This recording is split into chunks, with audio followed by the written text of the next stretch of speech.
बीवी से बोले मुर्गी शाम को काट लेना। मैंने कहा आपके पास तो 4 रह जाएंगी। गलत हम समझेंगे कुत्ता खा गया।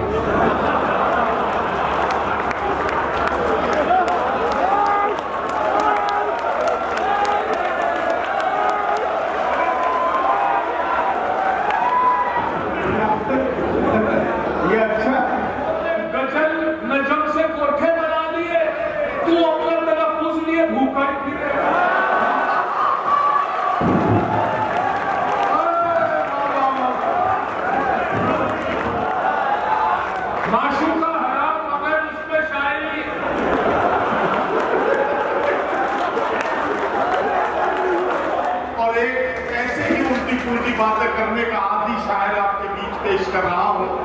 आवाज दे रहा हूं सज्जाद झंझट को, तशरीफ लाएं।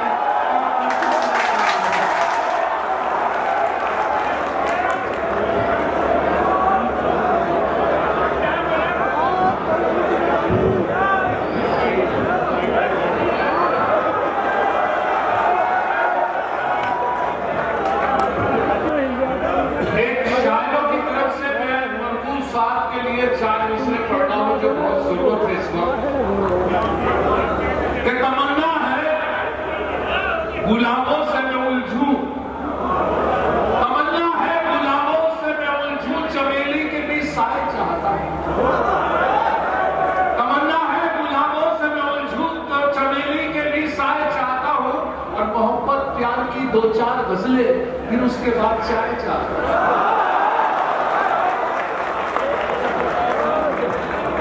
मोहब्बत प्यार की 2-4 गजलें, फिर उसके बाद चाय चाहता हूं।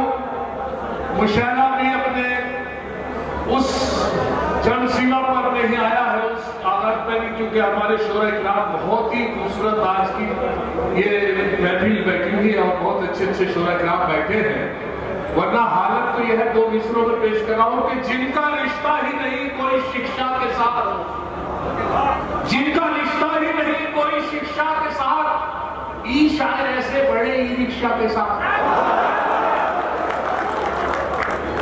ई शायर ऐसे बड़े ई रिक्शा के साथ। और मोहतरम मैं खासतौर से आज की मुबारकबाद पेश करता हूं जनाब महबूब साहब को, आरिफ गांधी साहब को, और खासतौर से जुल्फिकार साहब, बेबी साहब को, और उनके अलावा जो मुशव्वर हुसैन साहब को, असलम साहब को, सलाउद्दीन साहब को, और कोई नाम रहेगा तो माफी चाहूंगा। वरना मेरे साथ ये है कि अगर मैं किसी का नाम भूल जाऊं तो वो ये कहता आप पढ़ ले शायद।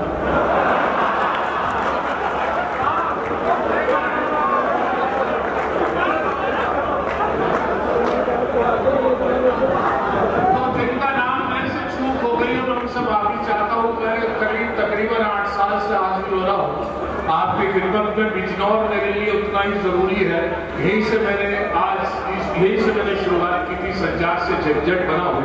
बहरहाल 4 मिसरा और पढ़ रहा हूं कि आप लोगों को शायद मौत पर दिखने लगूं, आप लोगों को शायद मौत पर दिखने लगूं, आप लोगों को शायद मौत पर दिखने लगूं, ये भी हो सकता है अच्छे रेट में बिकने लगूं। आप लोगों को शायद मौत पर दिखने लगूं, ये भी हो सकता है अच्छे रेट में बिकने लगूं। सिर्फ झंझट नाम से इज्जत नहीं मिल पाएगी, सोचता हूं खुद को मैं भी डॉक्टर लिखने लगूं, सोचता हूं खुद को मैं भी डॉक्टर लिखने लगूं। और ये भी एक अच्छा मेहमान नवाजी बिजनौर की हमेशा मशहूर रही है, और हमेशा से ये रहा है कि मशहूर मेहमान नवाजी ये के साथ मैं अभी ऐसी जगह भी चला गया था कि जहां मैं गया था इसके मेहमान के यहाँ, तो वहां पर देसी 5 मुर्गियां पली थी, लेकिन मुझे वो क्या कर रहे थे कि तोरी की सब्जी, लौकी की सब्जी, मूंग की दाल, अरहर की दाल ये खिला रहे थे। 4 दिन तक जब मुझे दाल खाते हो गए तो मैंने उनसे अर्ज किया मेजबान से, मैंने कहा आपके यहाँ तो 5 देसी मुर्गी पली हुई है। तो उनकी नजर पड़ी, उन्होंने कहा यार इनकी नजर पड़ गई है मेहमान की, मुर्गी शाम को काट लेना। अपनी बीवी से बोले मुर्गी शाम को काट लेना। मैंने कहा आपके पास तो 4 रह जाएंगी। गलत हम समझेंगे कुत्ता खा गया।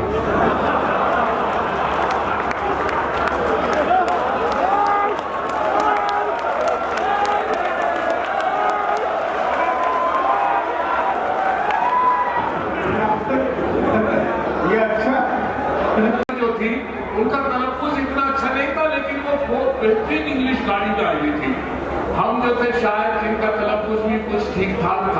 वो अपनी वही गाड़ी से मेट्रो से गए थे, तो आते वक्त 4 मिसरे हुए थे। मुलाजा फरमाने बड़ा अफसोस हुआ था कि जिनका तलफ्फुज भी नहीं है वो हमारी एंकरिंग कर रहे हैं।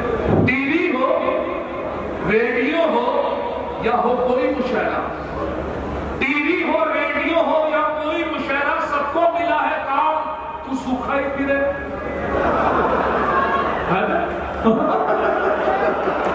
टीवी हो, रेडियो हो या कोई मुशायरा, सबको मिला है काम, तू सूखा ही फिरे है। लोगों ने गजल नजम से कोठे बना लिए, तू अपना तलफ्फुज लिए भूखा ही फिरे।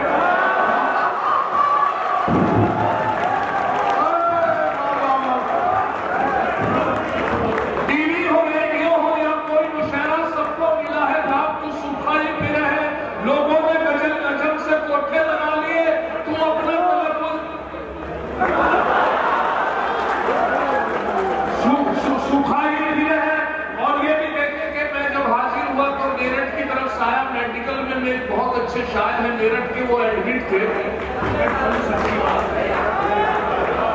आरिफ गांधी, इंदिरा साहिबा, जवाहरलाल नेहरू,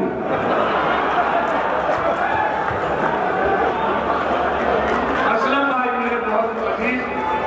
अब बुलाया फरमाया कि मैं जब हाजिर हुआ मेरठ में तो मुझे पता चला कि उनकी तबीयत खराब है, तो मैं पहुंचा, उनका अपेंडिक्स का ऑपरेशन होना था, उनको ऑपरेशन थिएटर में लिए चले जा रहे थे और इत्तेफाक से वक्त से पहुंचा। ऑपरेशन थिएटर से पहले मैंने उन्हें रोका, उनकी तबीयत पूछी और उनके दर्द था, लेकिन आशिक मिजाज बहुत थे वो, शायद आशिक मिजाज बहुत थे, उनके दर्द हो रहा, लेकिन आशिक मिजाजी की हद देखे कि उनके दिल से, उनके मुंह से यही हुआ हाय हाय, दर्द की मारे उनकी करना निकलने हाय। लेकिन जैसे ये खूबसूरत बराबर में से नर्स निकली तो उसे देख के टोन बदल गई, हाय हाय।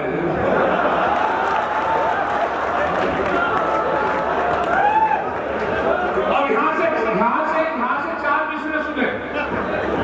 शायरों की हालत क्योंकि आशिक मिजाज है कि ना महरमों पे लिखती मोहब्बत की डायरी, ना महरमों पे लिखती मोहब्बत की डायरी, देखी पढ़ाई लड़की कहे उस पे आएगी, देखी पढ़ाई लड़की कहे उस पे हारी, और बीवी जो है हलाल तो है उस पे चुटकुले, माशूका हराम मगर उस पर शायरी, माशूका हराम मगर उस पे शायरी।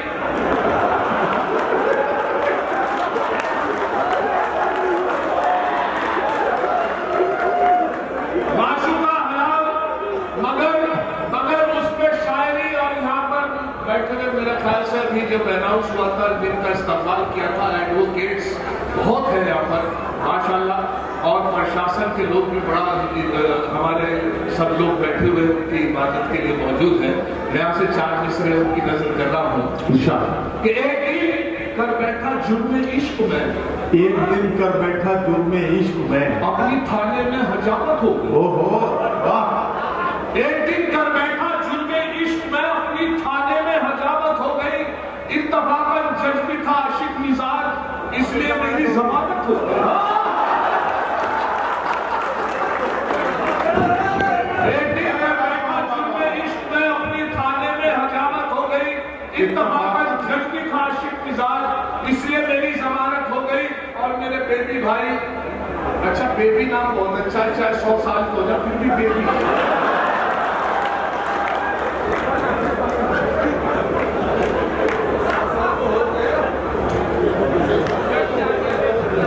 अच्छा भाई का ऐसा ही नाम रखना चाहिए सब। अभी हुआ ये के साथ एक साथ बड़े लालची किस्म के थे, वो अपने लड़के को रिश्ते के लिए चले जा रहे थे और रिश्ते के लिए उसे समझाते जा रहे थे कि बेटे मैं तुम्हें देखो, रिश्ते के लिए जब भी दहेज की बात हो तो इस बात का ख्याल रखना, इस बात का बहुत लालची थे, इस बात का ख्याल रखना कि अगर वो साइकिल दे तो मोटरसाइकिल मांगना, मोटरसाइकिल दे तो कार मांगना, कार दे तो कूलर मांगना, कूलर दे तो एसी मांगना, एसी दे तो कोठी मांगना। लड़का तो शादी से बहुत परेशान था, वो बोला कि वो अपनी लड़की दे तो उनकी मां मांगू।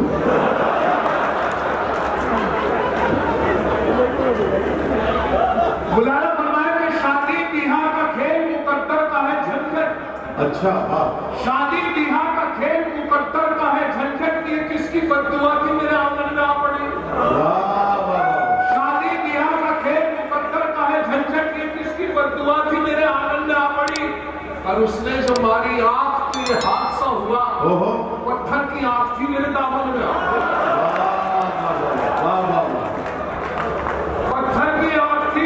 पत्थर की आंख थी मेरे दामन में आ पड़ी। और ये भी देखे चार मिसरे को एक तस्वीर पेश कर रहा हूँ। नैन लड़ गई है तो मनवा में कसम हुई पे करी, प्रेम का छुटिए पटाखा तो वो रफी साहब का गाना, उसका एक लाइन है मेरे 3 मिसरे कि थाम कर हाथ जो धन्नों का मैं एक दिन बोला, थाम कर हाथ जो धन्नों का मैं एक दिन बोला, तुझको देखूं तो मनवा में कसम हुई पे, थाम कर हाथ जो धन्नों का मैं एक दिन बोला, तुझको देखूं तो मनवा में कसम हुई पे करी।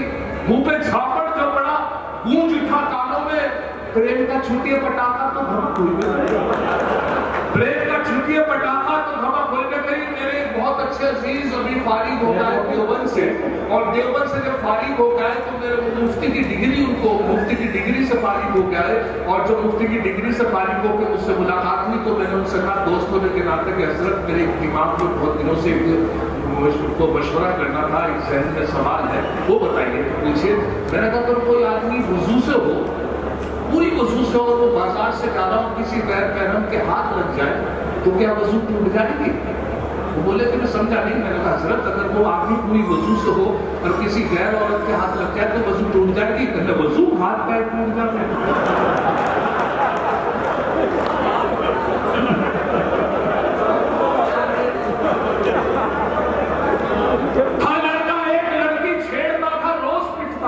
अच्छा, तस्वीर मुलाजा फरमाए कि था लड़का एक लड़की छेड़ता था, रोज पिटता था, किया था बाप ने बशक्ल मजनू एक किस्सा पैदा। अरे वाह वाह वाह। था लड़का एक लड़की छेड़ता था, रोज पिटता था, किया था बाप ने बशक्ल मजनू एक किस्सा पैदा। पिता लड़कियों से जब वो तो झंझट फक्र से बोले, बड़ी मुश्किल से होता है चमन में दिलावर पैदा, बड़ी मुश्किल से होता है, बड़ी मुश्किल से होता है चमन में दीदावर पैदा। और ये भी देखे कि साहब अभी मेहमान नवाजी पे जब बात आई थी तो मुझे एक बात याद आई कि अभी जब लॉकडाउन लगा था तो मेरे मेहमान आ गए, और मेहमान जो आए वो फंस के रह गए, बाहर तो निकल नहीं सकते थे, पुलिस का पहरा था और डंडे पड़ रहे थे। और हालत ये थी कि मैं क्या करता, मटन चिकन की दुकानें बंद थी, हालत ये थी कि उनकी खातिर तवाज़े मेहमान नवाजी नहीं हो पा रही थी। तो मैंने क्या किया कि जो घर में मैसर था वही दाल, सुबह उड़द की दाल की खिचड़ी, दोपहर को मूंग की दाल की खिचड़ी, फिर अरहर की दाल, फिर लौकी दाल। गरज ये के साथ 14-15 दिन तक रहे, वही दालें में उनको खिलाता रहा। अभी 12 रबी अव्वल का जैसे मेला भरा है किले शरीफ में, तो हुआ भी यही के साथ बने 12 रबी अव्वल की तारीख चांद की, हमें पता नहीं था क्या चांद की तारीख है, थोड़ा सा नहीं मालूम था। तो मैंने वालिद साहब 8 बता रहे थे, मैं 9 बता रहा था, बड़े भाई 10 बता रहे थे। सही अंदाजा नहीं था। तो हमने जिन्हें 14 दिन दाल खाते हो गए तो हमने उनसे पूछा मेहमान से, हजरत आप बताइए आज क्या तारीख है चांद की? चले चांद का तो पता नहीं, हाँ दाल की 14 है। और जब ये एहसास किया तो हमारी भाई को दवा कि आपकी एक चीज है अंडा करी, अंडा करी से मेहमान नवाजी हो सकती है, अंडा करी तो बना सकते हैं। तो हमने कहा ये तो सही बात, तो हमने अंडे लाया और अंडा करी उनके सामने बहुत अच्छी तरीके से बना के पेश की। तो अंडा करी को देख के उनके जो चेहरे के तासुरात थे वो बहुत खराब थे, मेरी बड़ी दिल दुखा, और मैंने सोचा तो मेरी बदकिस्मती और किस्मत खराब के लिए उनको भी देख के उनकी तबीयत खुश नहीं हुई, या तो उनको एसिडिटी बनती थी या उनको डॉक्टर ने मना कर रखा था। तो फिर यहाँ से 4 मिसरे आखिर में मुलाजा फरमाया कि अंडा करी को देखकर मेहमान ने ये कहा, अंडा करी को देखकर मेहमान ने ये कहा, माँ बाप से भी इनकी करा देते मुलाकात। अंडा करी को देखकर मेहमान ने ये कहा, माँ बाप से भी इनकी करा देते मुलाकात। झंझट ये बोले इनके तो माँ बाप नहीं है, फिलहाल इन यतीम के ही सर पे रख दो।